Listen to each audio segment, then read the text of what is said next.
retrouve ce 20 octobre 2025 à 9h18 pour un nouveau point météo concernant surtout la journée d'aujourd'hui, de ce lundi 20 octobre 2025. Là, je prends GFS pour vous montrer déjà la situation générale. Donc je commence par la situation générale et après je vais rentrer dans les détails de la journée et puis on va regarder aussi les évolutions très rapidement pour cette journée de jeudi concernant la dépression plus puissante qui est prévue pour la journée de jeudi.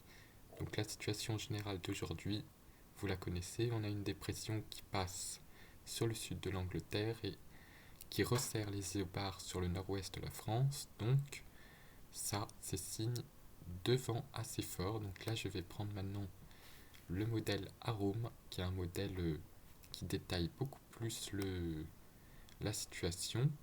Donc voilà ce qu'il en est pour les précipitations. Donc là, on a eu un peu de pluie déjà dans la nuit, et là ensuite on a une accalmie avant une reprise d'averses. Et j'attire l'attention sur ces averses parce qu'elles pourraient être orageuses. Et ensuite, c'est toujours un régime de traîne qui va perdurer. Mais j'attire l'attention sur cette ligne d'averse qui est prévue vers 18h, donc en fin de journée. Donc une belle ligne qui pourrait être accompagnée d'un peu d'orage. Donc il y a même le 3Z qui est en train de sortir. Donc je sais pas si là c'est loin. Encore dans sa mise à jour. Donc pour l'instant je suis au 0Z. Donc le vent aussi qui va pouvoir se renforcer et surtout sous les averses. On voit que les averses ont un peu de marquage venteux, donc c'est des grains et quelques impacts et quelques coups de tonnerre seront possibles. Donc c'est toujours bon signe. Je vais aller voir le 3Z, où est-ce qu'il en est. Ah bah il a bien avancé, donc en plus le 3Z c'est un run qui s'en sort assez bien sur les phénomènes convectifs, donc averses et orages. Et là on voit un petit marquage quand même, que c'est bon signe. Et là je vais remettre en précipitation pour voir l'état de la ligne. Que je découvre en même temps le 3Z Drôme. Qu'on a déjà des pluies assez fortes en ce moment dans le sud, sud-ouest et surtout sud-est. Ah ouais, la ligne elle est belle là. Une belle ligne de grain, donc les températures qui auront augmenté en plus dans la journée. Parce que c'est en plus la journée la plus douce de la semaine, on pourrait avoir 17.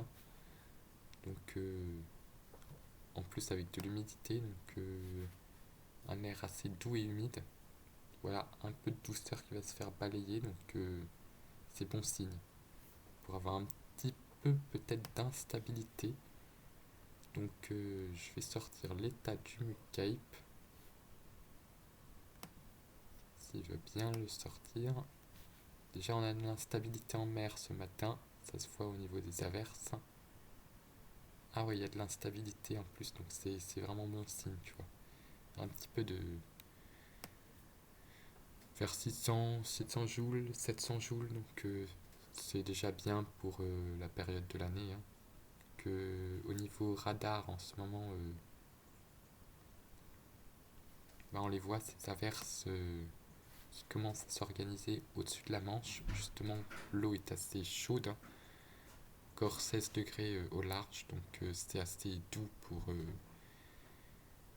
pour la période au large. Donc on a encore de l'instabilité générée par l'air froid qui arrive en altitude. Ensuite, je vais vous ressortir les tendances concernant la dépression prévue pour jeudi, donc beaucoup plus active.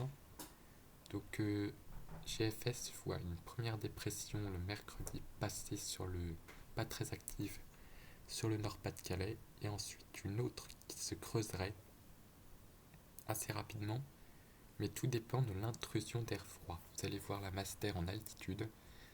C'est pour ça qu'on a un petit peu de cafouillage avec les modèles concernant cette dépression et son creusement. Parce que regardez la masse d'air douce. À 14h, on a une masse d'air à 8 degrés à 850 hectopascales au-dessus de la France. Et là, on a l'enroulement. Et si ça veut bien s'enrouler rapidement, avec l'air froid qui arrive jusqu'à 0 degré à 850 hectopascales, si ça veut bien s'enrouler autour de la dépression, et les vents souffleront très très fort dans le cadran sud et sud-ouest de la dépression, ce qu'on appelle un petit steam jet. Donc concernant le jet stream, lui, il est très rapide. Donc là en ce moment, on a une branche de nord-ouest sur l'Atlantique. Puis ensuite, ça dépend de l'interaction entre la dépression et le courant de jet, qui va accélérer ici jusqu'à 250, même plus.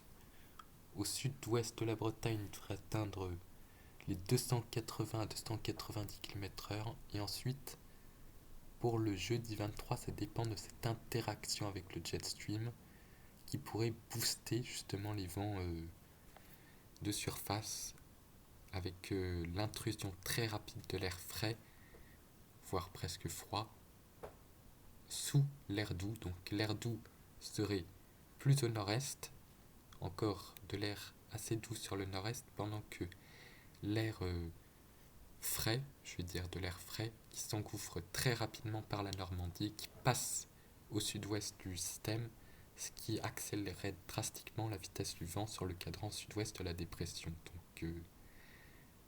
Donc la fiabilité baisse un petit peu à cause de cette dépression qui pourrait être explosive, puisqu'elle pourrait se creuser rapidement, très très rapidement. Donc on ne sait pas encore, on sera certainement à J-1. Au pire, je vous ferai un point météo le mercredi soir pour suivre cette situation si jamais elle demandait à être vraiment intéressante, genre une tempête explosive, puisque à J-1, normalement on devrait la voir arriver, ce type de dépression. Donc aujourd'hui, comme vous pouvez le voir, le temps est agité et assez doux. D'abord, la douceur est assez remarquable avec 13 à 14 degrés dès le matin. Et puis on a aussi du vent qui est en train de se lever, surtout côté breton avec 99 km/h à la pointe du Raz, donc ça commence à bien souffler. Pas encore trop sur la moitié nord en général, c'est surtout en train d'arriver en Bretagne. Et donc cette situation agitée s'accompagne d'une vigilance de la part de Météo France. Donc il y a des départements qui sont en alerte jaune pour vent violent, que tous les départements de l'ouest qui sont face à l'arrivée des vents d'ouest par la mer, donc des vents assez forts, jusqu'à 80 km/h dans les terres et peut-être 100 sur les côtes sur ces départements. On a une vigilance pluie inondation, donc sur le centre-est et la Corse, en raison des fortes pluies et des averses orageuses en Corse. Une vigilance aux orages également pour le sud-est et la Corse, ainsi qu'un large quart nord. Donc toutes ces régions-là sont en jaune en raison du ciel de traîne actif. Et comme on est dans une période de grande marée, on a aussi une alerte vague submersion sur les côtes ouest et aussi sur la Haute-Normandie où les vagues peuvent passer temporairement par-dessus les digues ou surprendre sur les plages, donc la houle atteint 3 à 4 mètres, donc quand même prudence près des littoraux, parce que là en ce moment avec le vent et les grandes marées, ça s'agite pas mal.